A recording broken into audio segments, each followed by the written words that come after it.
Hi అండి. ఈరోజు బీరకాయ పచ్చెనపప్పులను ఉపయోగించి మసాలా గ్రేవీ కర్రీని టేస్టీగా అండ్ ఈజీగా ఎలా చేసుకోవాలో చూపిస్తాను. ఫస్ట్ గ్యాస్ ఆన్ చేసుకొని ప్యాన్ పెట్టుకొని ప్యాన్ హీట్ అయిన తర్వాత 2 టేబుల్ స్పూన్స్ ఆయిల్ వేసుకోవాలి. ఆయిల్ హీట్ అయిన తర్వాత 1 టేబుల్ స్పూన్ జీలకర్ర, హాఫ్ టేబుల్ స్పూన్ ఆవాలు, 2 ఎండుమిర్చి వేసుకొని ఫ్రై చేసుకోవాలి. తిరుమతి గింజలు ఫ్రై అయిన తర్వాత పచ్చిమిర్చి, ఆనియన్స్ వేసుకొని 1 మినిట్ ఫ్రై చేసుకోవాలి. 1 మినిట్ ఆనియన్స్ ఫ్రై అయిన తర్వాత నేను ఈ కూర కోసం పచ్చెనపప్పును 2 అవర్స్ నానబెట్టాను వాటర్లో. ఆ పచ్చెనపప్పు, ముందుగా కట్ చేసి ఉంచుకున్న బీరకాయ ముక్కలు, మన టేస్ట్కు తగినంత సాల్టు, హాఫ్ టేబుల్ స్పూన్ పసుపు, మీ టేస్ట్కు తగినంత కారము అన్నీ వేసుకొని బాగా మిక్స్ చేసుకొని మూత పెట్టుకొని ఇంకో 2 to 3 మినిట్స్ కుక్ చేసుకోవాలి. ఈ కూర కోసం పచ్చెనపప్పును 2 అవర్స్ నానబెట్టుకోవాలి వాటర్లో. అట్లీస్ట్ 1 అవర్ అయినా నానబెట్టుకోవాలి.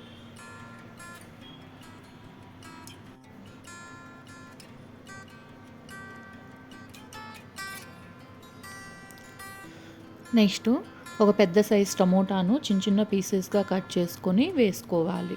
నేను కరివేపాకు ఇప్పుడు వేస్తున్నాను. మీ ఇష్టం, కరివేపాకు ఎప్పుడైనా వేసుకోవచ్చు. బాగా మిక్స్ చేసుకొని టమోటాలు మగ్గేంత వరకు 1 or 2 మినిట్స్ మూత పెట్టుకొని కుక్ చేసుకోవాలి. టమోటాస్ మగ్గిన తర్వాత 2 గ్లాసెస్ వాటర్ వేసుకొని బాగా మిక్స్ చేసుకొని మూత పెట్టుకొని 2 to 3 మినిట్స్ కుక్ చేసుకోవాలి.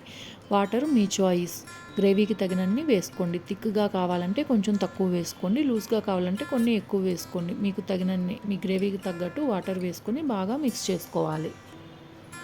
నెక్స్ట్ ఒక చిన్న మిక్సీ జార్ తీసుకొని 1 టేబుల్ స్పూన్ ధనియాలు, చిన్న ఇంచు చెక్క, 3 to 4 లవంగాలు, హాఫ్ టేబుల్ స్పూన్ జీలకర్ర తీసుకొని పౌడర్ చేసుకోవాలి. అందులోనే కొన్ని వెల్లుల్లి, అల్లము, ఎండు కొబ్బరి ముక్కలు వేసుకొని ఫైన్ పేస్ట్లా చేసుకొని పక్కన ఉంచుకోవాలి. నెక్స్ట్ ఈ మసాలా పేస్ట్ను కర్రీలో వేసుకొని బాగా మిక్స్ చేసుకొని మూత పెట్టుకొని ఇంకో 2 to 3 మినిట్స్ కుక్ చేసుకోవాలి.